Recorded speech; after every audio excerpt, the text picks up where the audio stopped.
Piinkii VPN kun appilikeeshinii kun akkattuu nama ni gammachiisa. Fakkeenyaaf warreen shabakaa bilaash hojjetan ittiin fayyadamtan jechuu kiyya. Abaaboo qaba appilikeeshinii kun gubbaan isaatu dasja. Inni kunis appilikeeshinii shabakaa tolaa hojjetan keessaa isa tokko. Garuu immoo inni kun koodiidha qaba. Piinkiin koodiidha qabdi baay'inaan waan ta'eef koodii bitaa jechuu kiyyaa miti tolatti argattu. Assalaamu alaikum warahmatullahi wabarakatuh. Ashama harka fuune jirtu hordoftoota teenyaa akkuma yeroo hunda beekamu appilikeeshinoota ammaan tan abdeet ta'anii fi haarawatu dhufan hunda isaanii chaanaala keenya irratti sooshaal miidiyaa garaagaraa irratti isiniif dhiyeessaa turuun keenya ni yaadatama. Akkasuma ammaas guyyaa guyyaadhaan keessaa filattan isiniif beeku waan ta'eef kun dhaabbachuu baatus guyyaarraan al tokko gate isinii lakkifna. Bifuma kanaan arraasii appilikeeshinii Piinkii VPN jedhamu kun haarawa. Amma dura inni kunis hojii isaa hin turre waan ta'eef itti fayyadamuu ni dandeessan.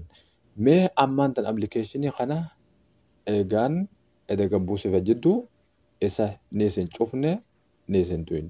Hojjechaa jirama hojjechaa jiru waliin laallee bifuma saniin isinis gara ittiin gadi buufatan. Mee dura hogguu karaa kana dhufne dura liiviidhaatu murteessaadha. Liiviin ni dalaga. Amma kun liifuma qofaa irraa isin barsiisa. Maaliif viidiyoon kun isin sobuu hin danda'a waan ta'eef. Garagalummaa soo YouTube akkuma yeroo hundaa YouTube seennee haa ilaallu.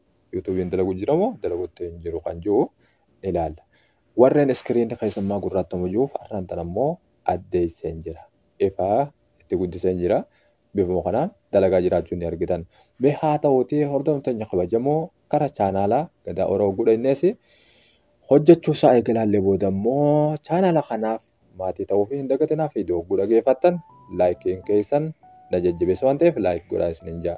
Bifuma kanaan walitti dhaammanne garagaleen aappii kana eessatti maxxansita kan jiru yeroo hundaa'uu teelegiraama jalatti wanni barreessuuf namoonni ani barsiisuu hundi isaanii diibkireeshinii hayyuu kana hedduu hin hubatan waan ta'eef diibkireeshinii isaan tursiise. Warra abeebee tufaadhaa balbalchi. Hogguun jiru diibkireeshiniin amma fakkeenyaaf xiyyuma asii kanan garagalchuudhaan argattan. Warreen kanan beekne fakkeenyaaf amma xiyya kana hogguun garagalchee diibkireeshinii as jalatti wanni barreessee fi sooshaal miidiyaan an qabu liinkiin isaatii fi wanni an silaa gallakeesse sun asitti mul'achuu qabdu ture. Waan kana namoonni hedduu waan hin hubanneef jecha bifuma salphaadhaan appilikeeshinii kanarratti gallakkeessa. Innis teelegiraama. Teelegiraama irratti hogguu dhootan chaanaala gadaa Oroodhaa itti dhufuu dandeessan. Warreen ammoo isiniif haaraa ta'e inni kun chaanaalli kun isa kana jechuudha. Hallakkoo isa lammaffaadhaa jechuudha. Isa kanarratti hogguu gadhootan piinkiisan ta'uu ni argitan.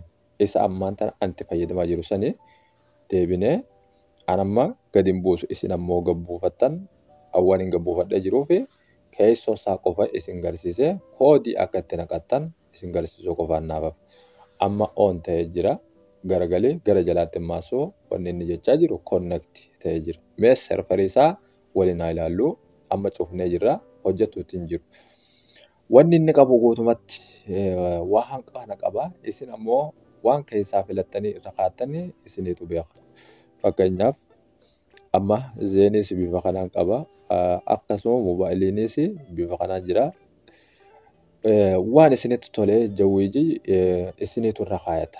Kana isiniin garsiisu waan ta'eef ammoo koodii yeroo isin gaafatu koodii isaa bifa irra kaayattan isin garsiisa. Koodiin isaa yeroo hundaa'u kan hin maxxansu karaa appilikeeshinii kana gara jalaatti waan ta'eef koodiin isaa kun asumatti argama. Lakkoofsa kana ni argitan jechuudha. Lakkoofsa kana kooppii godhattanii amma kun paaspoortiidha. Kan dura jiru kun yuuzarneemiidha. Kun amma dura kana asirratti hogguu qaqqabdan kooppii gootanii bakka yuuzar jirutti peestii godhuu dandeessan. Ammoo paaspoortiinis kajalaa kana arabiffaa ta'uudhaaf isin rakkisin afaan oromootti jijjiiramee jira waan ta'eef paaspoortii irratti bakka afaan oromootiin jiru kana lakkoofsa 30 qabu kana asirratti lammaffaadhaaf kooppii hogguu gootan peestii achi geessitanii gootan. Achi booda immoo waan silaa irratti hojjechiisuuf feetan irra dhawattanii ooppiin godhuu qofaatu isin eeggata. Hordoftoon teenya kabajamu. Viidiyoo tana har'aaf asii gabaabsinee viidiyoo biraatiin walitti haa deebinu.